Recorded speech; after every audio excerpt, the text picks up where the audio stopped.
پاکستان اور بھارت اپنے مسائل بات چیت کے ذریعے حل کریں۔ امریکی محکمہ خارجہ کی ترجمان ٹیمی بروس کا سنتاس معاہدے کے حوالے سے اس سوال پر یہ جواب تھا۔ مزید وہ کیا کہہ رہی ہیں اس کو ڈسکس کر لیتے ہیں bureau chief Washington D C جہاں زیب علی سے۔ جی جہاں زیب جی دیکھیے، میں نے کل انڈس واٹر ٹریٹی پہ جو بھارت وائلیشن کر رہا ہے اس پر سوال کیا تھا، جس پر ٹیمی بروس نے آج اے وائی نیوز سے گفتگو کرتے ہوئے کہا کہ پاکستان اور بھارت کو اپنے تمام مسائل بات چیت کے ذریعے حل کرنے چاہیے۔ انہوں نے کہا کہ پاکستان اور بھارت کے جو بھی مسئلے ہیں، امریکہ اس بات کی حوصلہ افزائی کرے گا کہ پاکستان اور بھارت براہ راست رابطوں کے ذریعے ان تمام مسائل کو حل کرے۔ اس کے بعد ان کی پریس کانفرنس تھی، انہوں نے پریس کانفرنس میں کہا کہ امریکہ شام میں جس وقت کشیدہ صورتحال ہے اس کی مذمت کرتا ہے، اور ہم امید کرتے ہیں کہ آج رات تک جو ہے صورتحال شام کے اندر معمول پہ آ جائے گی۔ انہوں نے کہا کہ کشیدگی میں ملوث تمام فریقین کو کہتے ہیں کہ تشدد سے پرہیز کریں، اور شام میں جنگ بندی کے لیے امریکہ سفارتی کوششوں کی جو ہے اس وقت لیڈ کر رہا ہے۔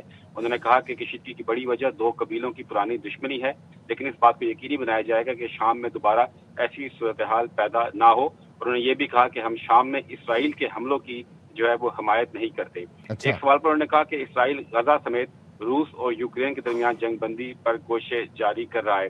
اس میں آج ایک اہم بات یہ تھی کہ دیکھیے، دبئی کے اندر امریکہ جب سے یو ایس ایڈ بند کیا ہے ٹرمپ انتظامیہ نے، اس کے بعد سے 60,000 میٹرک ٹن خوراک جو کہ مختلف سٹورز میں رکھی ہوئی ہے، اس کو جو ہے خطرہ ہو گیا کہ وہ ضائع ہو جائے گی۔ اس حوالے سے ایک بڑا جو 500 میٹرک ٹن بسکٹ تھے، ہائی انرجی بسکٹ، وہ ایکسپائر ہو چکے ہیں۔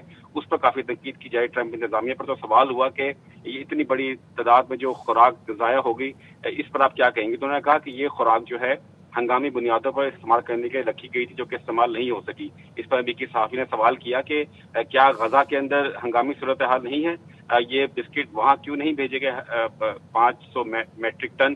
تو اس پر ٹیمی بروس نے کہا کہ دیکھیے، ہم اب بھی جو ہے دنیا میں سب سے زیادہ خوراک جو ہے وہ امداد کے طور پر جاری کرتے ہیں، اور اس حوالے سے جو ہے یہ جو ضائع ہوا ہے یہ اسی وجہ سے کہ یہ جو ہے اس طریقے سے استعمال نہیں ہو سکی۔ لیکن یہ بات ہے کہ کافی مہینوں سے جو ہے یہ لابنگ کر رہے تھے جتنے بھی گروپس ہیں ہیومن رائٹس کے، کہ اس خوراک کو کس طریقے سے غزہ، افغانستان یا پاکستان بھجوا دیا جائے، لیکن ایسا نہیں ہو سکا۔ انہوں نے ایک بار پھر ٹیمی بروس نے یہ کہا کہ غزہ کی موجودہ صورتحال کی ذمہ دار حماس ہے، حماس نے اب بھی لوگوں کو اغوا کر رکھا ہے۔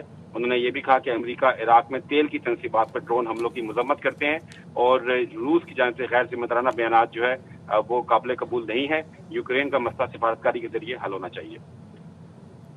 بہت شکریہ جہاں زیب۔